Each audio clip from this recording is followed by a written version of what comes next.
কারণ আসার আগে আমরা সেন্টার বা স্কুল বা পাশাপাশি যে সমস্ত আমরা থাকার জায়গা আছে ওই জায়গাগুলোকে মানুষগুলোকে আমরা নিয়ে যাওয়ার চেষ্টা করছি এবং যত তাড়াতাড়ি সম্ভব ওদেরকে আমরা বিপর্যয়কালীন অবস্থা করণীয় কি আমরা কিছু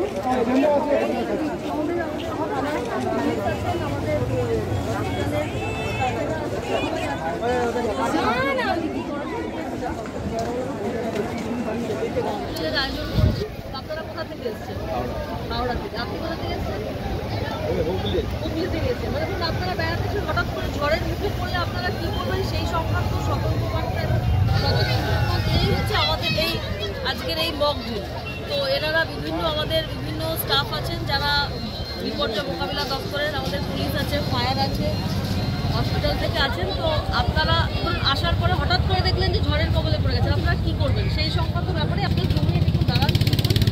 রিকোয়েস্ট করছি আপনারা যত তাড়াতাড়ি সম্ভব সেফ জোনে গিয়ে আপনারা যেখানে আছেন ওইখানে তাড়াতাড়ি পৌঁছান এবং সেফ জোনে থাকার চেষ্টা করুন। আমাদের এখানে সাইক্লোন সেন্টার বিভিন্নভাবে শেল্টার আছে। আমরা যদি এখান থেকে কোনো বিশেষভাবে গ্যাদারিং বেড়ে যায়